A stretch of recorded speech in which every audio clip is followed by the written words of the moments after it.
Okay, hello everyone. So in this video, let's talk about Soul Rend. So a lot of people has asked the reason for Soul Rend and what to build as Soul Rend. We've heard about why Soul Rend can be OP or why not it can be OP. So in this video, we're gonna cover all that.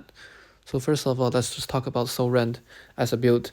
So this build is relying completely on the single ability called Soul Rend, and basically the ability increases your lifesteal by a little bit, and the important thing is when your character is attacking, you consume a certain number percentile of your current HP to reduce the enemy HP by the same amount up to a maximum of your attack. So let's just talk about the reason why Soul Rend can be a very good build. As you can see here, Soul Rend is basically using your health to exchange for the enemy health. And so this build is pretty good because it negates the enemy's final damage down. So when you're facing a lot of the bigger whales, you will find that your final damage up does not match their final damage down. Basically, it's very likely for you to do 0 damage to them. But so if you're playing Soul Rend, you can bypass this problem. And because Soul Rend does not need any final damage up, it means that it is very friendly to most F2P or mid-low spenders. And so that's why Soul Rend is very important, very OP. It negates the enemy final damage down, and it does not require any sort of final damage up to do the damage. That's why it is very good. And so now we understand Soul Rend. Let's just see how we should build this. Understanding that because we are exchanging and consuming our own HP to reduce the HP of the enemy, obviously we would want to sustain our lives so that we won't die before we consume the enemy's HP. And so usually we would pair Soul Rend with Healing Beast, which means either Luan or Tortoise. So Luan or Tortoise here. And the other thing is that we would want more HP and ways of healing in our genie selection too. So in order to do that, usually we would do Dragon Princess as usual for some final damage down protection. And so the third and the second and third genie are all very situational. So usually you could do Longevity Sage, and you could also do Whisker, which is obviously a very classic healing genie here. And apart from these two, you could also do Line Breaker. And so note that Line Breaker is very good in this situation because Soul Rend basically uses your max health as a way of killing. So if you have more max health, it's more possible that you can win the fight. So Line Breaker is also very good, apart from Whisker. So usually that's about it. But in late game, you could also do Arlong, and I'm just going to talk about it right now. So a common build for Soul Rend is before you reach Celestial Immortal, your build should be pure combo Soul Rend, because you want to maximize the amount of damage you do in a single round. Because note that Soul Rend basically consumes the enemy HP with every single attack you make.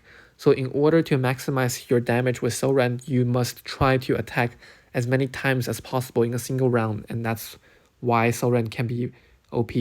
And so what we should do is before you reach Celestial Immortal, you would go pure combo Soul Rend, and after you reach Celestial Immortal, your tree level will have enough attribute to provide double stat for you, so you would go combo and CATK Soul Rend. And so in this case, your genie choice will have Arlong as your choice too, because when you are combo Soul Rend, your combo, your CATK will proc combo, and if your CATK resistance is low enough, then you can make the enemy CATK with you. And so in this situation, Arlong can be very good because Arlong does not do damage by itself, but it procs the healing of Tortoise or Luan, and it's very useful for healing too. So after that, we'll just talk about the ability to use. So usually if we are going for a more defensive Soul Rend, meaning that if we have a lot of heal up, then Golden Aura could definitely be a good choice, and Soul Rend obviously, and Reanimation, and usually we'll just pick Iron Body. So these four would be a very good choice for Soul Rend, especially defensively, if you want to maintain your current rank in Scramble, etc. And so for an offensive Soul Rend, we would, especially if you have some kind of heal down on your Tortoise or One, then you could pick Flame Circle as your Tau. And so when we're playing Soul Rend, we want to make sure that our beast have a lot of heal up, because we're relying on the heal of our beast. Apart from the genies and the abilities, the most reliable heal we can get every 2 rounds is from Luan or Tortoise. So you definitely want your Luan to have a lot of, or Tortoise to have a lot of heal up. And after you have enough heal up, maybe 2 at least, you could have some beast down or beast up, because remember that beast down provides extra protection to your health bar, and beast up ensures that you can heal a lot more, because remember that heal formula is both heal up and beast up. So both heal up and beast up is important in Soul Rend too. And that's about it for Soul Rend. Remember that Soul Rend is not a very good build for Ascension Arena, because you can easily counter Soul Rend with some combo resistance, and that's why we don't usually go for Soul Rend in Ascension Arena. But for daily duels and just Scramble in general, Soul Rend can be a very effective way of playing, especially for mid to low spenders, because the fact that Soul Rend can negate the enemy final damage down and requires no sort of final damage up makes sure that you can create some miraculous fights even against whales. And so the last thing I want to remind everyone is that because Soul Rend does not need any final damage up, remember that we can basically pick beast up sigils in your Tau. And if you have enough resistance, you could also pick heal up sigils here.